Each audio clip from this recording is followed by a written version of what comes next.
नमस्कार।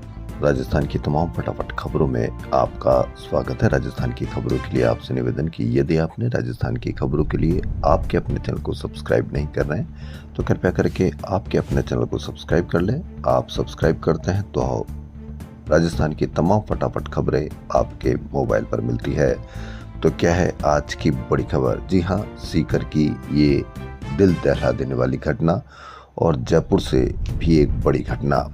तो सीकर में 3 बेटे व बेटी को 8 पैकेट सल्फोस खिलाया, चारों की मौत, मां ने भी जान दी। बड़ी दुखदाई खबर को सुनने के लिए सीकर सदर थाना इलाके में स्थित अनिरुद्ध रेजिडेंसी में रह रही महिला ने अपने 4 बच्चों को जहर खिलाकर खुद भी सुसाइड कर लिया। आत्महत्या के लिए महिला ने पहले अपने चारों बच्चों को रोटी में सल्फोस खिलाया और उसके बाद खुद भी जहर खा लिया। इससे 5 की मौत हो गई। शव 3 या 4 दिन पुराना बताया जा रहा है। पुलिस के अनुसार 5 के शव 3 से 4 दिन पुराने हैं। फ्लैट में रहने वाले पड़ोसियों को दुर्गंध से अनहोनी की आशंका हुई। चेक करने पर फ्लैट का दरवाजा अंदर से बंद मिला। इसकी सूचना उन्होंने पुलिस को दी। पुलिस मौके पर पहुंची और फ्लैट के अंदर पहुंची तो 5 के शव बेड पर पड़े मिले थे। दुखदाई खबर, क्या इसकी चर्चा नहीं की जानी चाहिए? चर्चा इसकी की जानी चाहिए कि किस तरह से लोग मानसिक रूप से इतने कमजोर हो रहे हैं कि अपना जीवन जीने के लिए भी उनको बहुत संघर्ष करना पड़ रहा और अंत में इस तरह के वह कदम उठाते हैं।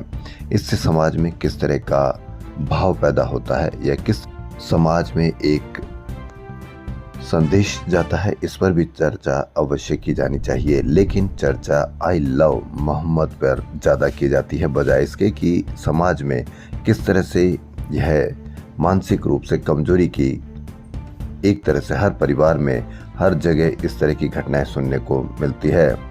वहीं जयपुर के करनी विहार में किराए के मकान में रहने वाले रिटायर्ड बैंककर्मी ने शुक्रवार रात ससुराल पक्ष से जमीन और लेन देन के विवाद में पत्नी और 32 साल के बेटे के साथ जहर खाकर आत्महत्या कर ली। सामूहिक आत्महत्या की खबर फैलते ही कॉलोनी में सन्नाटा छा गया। सूचना मिलने पर मौके पर पहुंची करनी बिहार पुलिस, एफएसएल और फिंगरप्रिंट की टीमों ने मौके से साक्ष्य जुटाए और शवों को पोस्टमार्टम के लिए कावटिया अस्पताल जयपुर भिजवाया। त्योहारों के सीजन में इस तरह की घटना समाज में किस तरह का निर्देश देती है और किस तरह का संदेश देती है, इसलिए चर्चा इस पर की जानी चाहिए।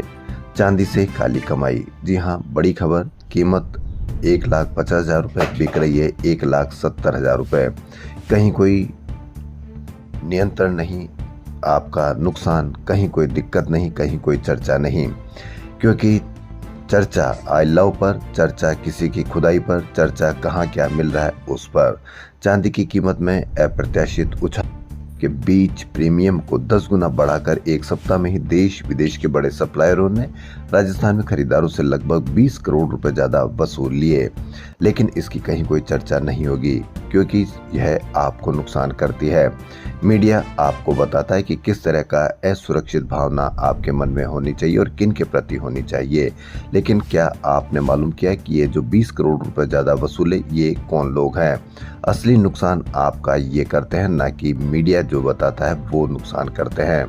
दरअसल दिवाली सीजन की मांग का फायदा उठाने के लिए विदेशी सप्लायरों ने चांदी पर प्रीमियम को 15 से 20 सेंट प्रति आउंस से बढ़ाकर 200 सेंट तक कर दिया। विदेशों ने कमाया, क्या भारत वालों ने भी इसमें इतना ही योगदान दिया या इंडिया वालों ने इसमें कहा कि ये ज़्यादा वसूल कर रहे हैं लेकिन आपको नुकसान ज़्यादा दिया? किसने दिया? इस पर भी आप अवश्य चर्चा करें और मालूम करें। अफगानिस्तान तालिबान सरकार के विदेश मंत्री आमिर खान का भारत दौरा विवादों में घिर गया। शुक्रवार को उनकी प्रेस कॉन्फ्रेंस में महिला पत्रकारों की एंट्री रोक दी गई। विपक्षी दलों, पत्रकारों और सोशल वर्कर्स ने इस पर गुस्सा जताया। आपको कहीं पर भी विपक्षी दलों की, पत्रकारों की, सोशल वर्कर्स की इस पर क्या प्रतिक्रिया रही, आपको बहुत कम देखने को मिलेगी। जबकि सरकार ने इस पर क्या सफाई दी वह आप हर जगह आपको देखने को मिलेगी। यही अंतर आपको समझना है। दिल्ली में तालिबान के मंत्री की प्रेस कॉन्फ्रेंस में महिलाओं की एंट्री रोकी। कहीं पर भी मीडिया पर कोई चर्चा नहीं की। मीडिया पर देखा गया हो कि महिला पत्रकारों के द्वारा भी इस पर कोई बहुत बड़ी चर्चाएं नहीं की गई। वहीं उदयपुर के ऋषभदेव थाना क्षेत्र में शनिवार रात एक के बाद एक 5 वाहन टकरा गए। इस दौरान 4 की मौत हो गई। ऋषभदेव थाना क्षेत्र में रविवार देर रात NH पर डिवाइडर में खड़े 4 लोगों को तेज रफ्तार ट्रेलर ने कुचल दिया। कहीं कोई फर्क नहीं, रोज तेज रफ्तार पर इस तरह की कहीं कोई चर्चा नहीं। और आप देखते होंगे कि इस तरह के रोज प्रतिदिन इस तरह के हादसे होते हैं। ये हादसे नहीं बल्कि हत्या है, फिर भी कहीं कोई चर्चा नहीं। हाई कोर्ट ने SI भर्ती 2021 से जुड़े ओवर एज अभ्यर्थियों को राहत दिए। कोर्ट ने साल 2025 की SI भर्ती में शामिल करने का निर्देश दिया है। मीडिया में आपको दिखाया जाता है कि आई लव मोहम्मद पर आपको सुरक्षित रहना या आपको डर लगना चाहिए, जबकि राजस्थान में खाद्य पदार्थों में मिलावट रोकने के लिए संचालित शुद्ध आहार मिलावट परवार अभियान के तहत शनिवार को CMHO जयपुर प्रथम के खाद्य सुरक्षा अधिकारियों ने कार्रवाई के दौरान 1275 किलो मिलावटी मसालों का जखीरा पकड़ा। 1275 किलो मिलावटी मसाले यानी 1275 परिवारों में जाएंगे और जब नकली मिलावटी मसालों का जखीरा आपके घर में आएगा तो आप कितना असुरक्षित रहेंगे, आपका स्वास्थ्य कितना असुरक्षित रहेगा, इसकी कहीं कोई चर्चा नहीं, कहीं कोई बड़ी खबर नहीं। जबकि पूरे दिन भर मीडिया आपको आई लव मोहम्मद पर आपको चर्चा करवाता है और बैठ करके पूरी तरीके से आपको मिसगाइड करता है, भ्रमित करता है। जबकि आपको असली डर ये होना चाहिए कि मिलावटी मसालों को जब आप और आपका परिवार खाएगा तो आप किस तरह से स्वास्थ्य में गिरावट महसूस करेंगे, किस किस अंगों पर इसका असर करेगा।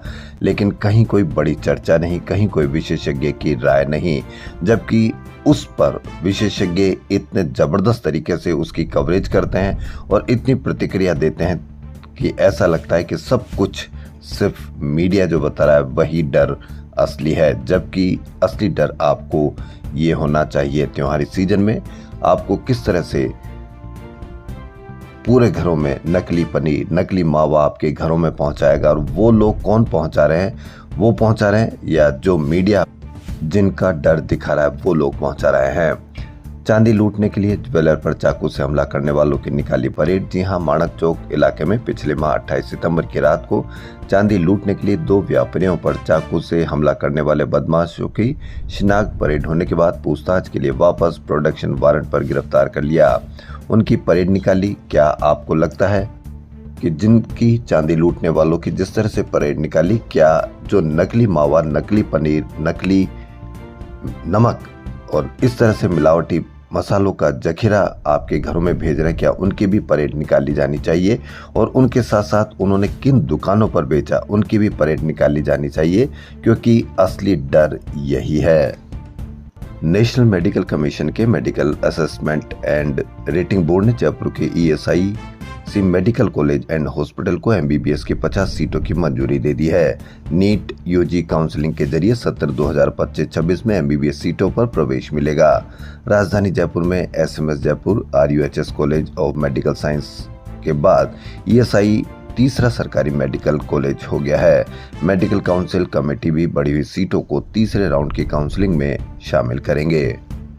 क्या आपको पता है कि राजस्थान में सड़क हादसों में कितने लोग हताहत हुए, कितने लोगों की मृत्यु हुई? कहीं पर भी आपको कोई बड़ी चर्चा नहीं। राजस्थान में 5 साल में सड़क हादसों में 54,815 लोगों की मौत हो गई। राज्य सरकार ने परिवहन विभाग का नाम बदलकर परिवहन एवं सड़क सुरक्षा विभाग कर दिया, मगर विभाग सड़क सुरक्षा के पर्याप्त इंतजाम करने में लगातार विफल रहा है। विभाग की ओर से सड़क सुरक्षा पर हर साल करीब 80 करोड़ रुपए खर्च हो रहे हैं। इसके बावजूद सड़क हादसों में हर साल बढ़ोतरी हो रही है। 2020 में सड़क हादसों में 9,399 लोगों की जान गई थी, जिनमें 5,058 मृतक 35 साल से कम उम्र के थे। 2024 में कुल 11,892 लोगों ने हादसों में जान दी, यानी हर साल सड़क हादसों में होने वाले मौतों की संख्या 2500 तक बढ़ गई है। इनमें 6,155 मृतक 35 वर्ष से कम उम्र के थे। लेकिन आपको यातायात पर कहीं भी लगाम लगाने की कोई बड़ी चर्चा नहीं। आगामी त्योहारी सीजन को देखते संदिग्ध वाहनों का मूवमेंट और बदमाशों पर निगरानी के लिए जयपुर रेंज IG राहुल प्रकाश ने पूरी रेंज में एक साथ A श्रेणी की नाकाबंदी करवाई। इस दौरान पुलिस ने 7,344 वाहनों की चेकिंग की और 408 के खिलाफ चालान की कार्रवाई की गई। इस दौरान पुलिस ने 14 संदिग्धों को अलग अलग धाराओं में गिरफ्तार कर लिया। दीपावली अवकाश को लेकर रार हो गई। इस मामले को लेकर शिक्षा विभाग और निजी स्कूल संचालक आमने सामने हो गए। दीपावली अवकाश में स्कूल खोलने पर शिक्षा विभाग ने मान्यता समाप्त करने का आदेश जारी किया है। निजी स्कूलों ने शिक्षा विभाग के इस आदेश का विरोध किया है। शिक्षा विभाग जो निजी स्कूल है उन्होंने किस तरह का एक तर्क दिया है, उस पर आप किस तरह से सहमत हैं, यह आप भली भांति जानते हैं और भली भांति इसको कमेंट करके बताएं। 13 से 24 अक्टूबर तक अवकाश का आदेश, फिर शनिवार रविवार, इस तरह से दीपावली पर 12 दिन की छुट्टी पर तकरार हुई है। छुट्टियों में स्कूल खुला तो मान्यता रद्द, यह शिक्षा विभाग का कहना है। मात्र 12 दिन पर, लेकिन निजी स्कूल आपको किस तरह से भ्रमित करेंगे, यह आप इसकी एक खबर देखिए। भविष्य से खिलवाड़, पढ़ाई प्रभावित होगी। यानी मात्र 12 दिन आपका बच्चा यदि त्योहार बनाता है या इजीली अपने आप को एक खुशनुमा माहौल को बनाकर उसमें खुशी महसूस करता है, लेकिन उसको आपको डराया जाएगा कि भविष्य से खिलवाड़ होगा। किस भविष्य से खिलवाड़ होगा, कितनी पढ़ाई प्रभावित होगी, इस पर भी आप अवश्य कमेंट करके बताएं। लेकिन आपको निजी स्कूल बता देगा कि भविष्य से खिलवाड़ होगा, यानी आपका बच्चे का भविष्य बर्बाद हो जाएगा, पढ़ाई प्रभावित होगी तो आपका बच्चा बहुत पीछे रह जाएगा। और यही आपको भ्रमित करने वाले विचार होंगे और इससे आप उसके जाल में फंस जाएंगे और आपको लगेगा कि यदि 12 दिन की छुट्टी कर ली बच्चे ने तो इस तरह से माहौल बनेगा और आप चाहोगे कि निजी स्कूल जो कह रहे हैं वह सही कह रहे हैं। और जो कुछ दिन पहले घटना हुई सीकर और जयपुर में, जो सामूहिक परिवार जिस तरह से पूरे हादसे का शिकार हुआ, आए दिन रोज प्रतिदिन किसी न किसी बच्चे की भी ऐसी खबर आती है।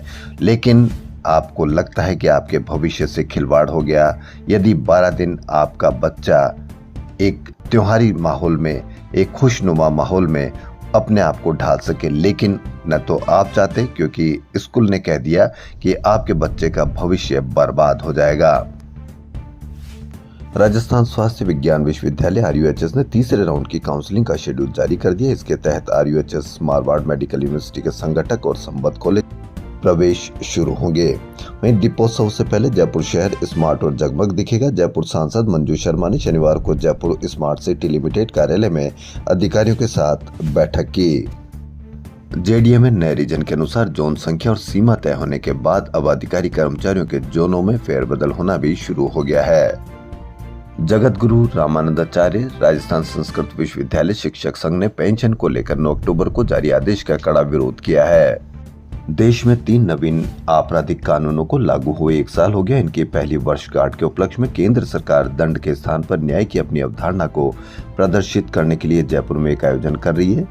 शाह कल करेंगे प्रदर्शनी का उद्घाटन। वहीं जबरन धर्म परिवर्तन को राज्यपाल की मंजूरी मिलते ही वह अस्तित्व में तो आ गया, लेकिन सिविल सोसाइटी सहित 20 से अधिक संगठनों ने इसका विरोध शुरू कर दिया है। यही नहीं, इस कानून को उच्चतम न्यायालय में चुनौती देने और जन आंदोलन की चेतावनी दी गई है। जयपुर में शनिवार को 20 से अधिक सिविल सोसाइटी ग्रुप्स, धर्मनिरपेक्ष राजनीतिक दल एवं धार्मिक संगठनों ने प्रेस कॉन्फ्रेंस कर बताया कि हम जन आंदोलन सड़कों पर करेंगे। दिवाली के बाद इस कानून के विरुद्ध एक बड़ा प्रदर्शन किया जाएगा।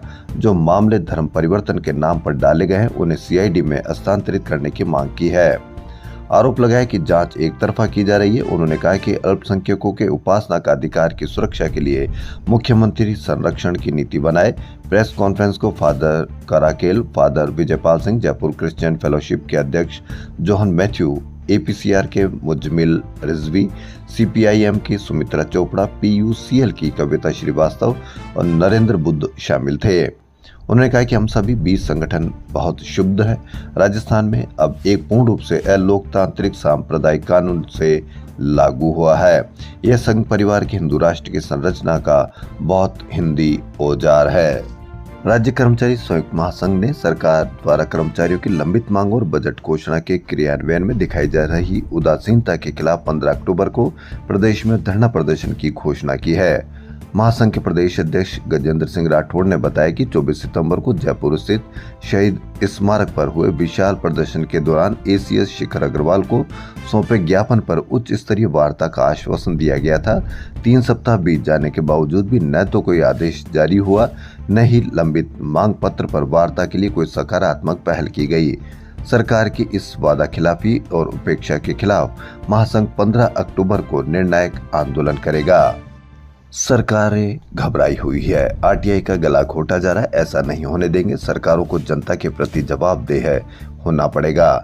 जी हाँ, बड़ी खबर। सूचना का अधिकार केवल एक कानून नहीं बल्कि लोकतंत्र की आत्मा है, जिसे जनता के संघर्ष से हासिल किया है। इसे बचाना और शासन सत्ता से जवाबदेही लेना हम सबकी जिम्मेदारी है। शनिवार को ब्यावर के चांग गेट पर आरटीआई आंदोलन के रिक्रिएशन के अवसर पर मजदूर शक्ति किसान संगठन के संस्थापक सदस्य सामाजिक कार्यकर्ता अरुणा राय ने कहा कि सूचना का अधिकार इस इलाके के गरीब और वंचित लोगों के द्वारा लाया गया है। इस अवसर पर 1996 के उस ऐतिहासिक आंदोलन को याद किया गया जब हजारों नागरिकों ने पारदर्शिता और जवाबदेही की मांग को लेकर ब्यावर की सड़कों पर डेरा डाला था। ब्यावर के चांग गेट से शुरू हुए इस आंदोलन से देश को आरटीआई का कानून मिला। आज digital data protection third party के नाम पर आरटीआई का जवाब नहीं दिया जा रहा, इसका गला घोटा जा रहा है। सरकार घबराई हुई है। आरटीआई एक्ट में अमेंडमेंट करना चाहती है। कोई भी पार्टी हो, उसे जनता के प्रति जवाबदेह होना पड़ेगा। कोटपुतली जिला पुलिस अधीक्षक कार्यालय में शनिवार को समय हंगामे जैसी स्थिति बन गई जब एक आधिकारिक बैठक के बाद जिले के बानसूर थाना अधिकारी सुरेंद्र मलिक और डीवाईएसपी दशरथ सिंह के बीच तीखी नोकझोंक हो गई। आरोप प्रत्यारोप से शुरू हुई बहस कुछ ही देर में धक्का मुक्की तक पहुंच गई, जिससे माहौल तनावपूर्ण हो गया। रोडवेज सीटू संगठन ने राज्य सरकार द्वारा कर्मचारियों की ओपीएस स्कीम को बंद करने का विरोध किया है। आंदोलन की चेतावनी दी। प्रांतीय अध्यक्ष रामदेव सिंह टाकरिया एवं महासचिव किसान सिंह राठौड़ ने बताया कि स्कीम बंद करना कर्मचारी विरोधी निर्णय है। रविवार को सीकर में प्रांतीय कमेटी की बैठक होगी। राजस्थान की खबरों में फिलहाल इतना ही। यदि आपको राजस्थान की खबरें पसंद आ रही तो आपके अपने चैनल को सब्सक्राइब कर लें। धन्यवाद।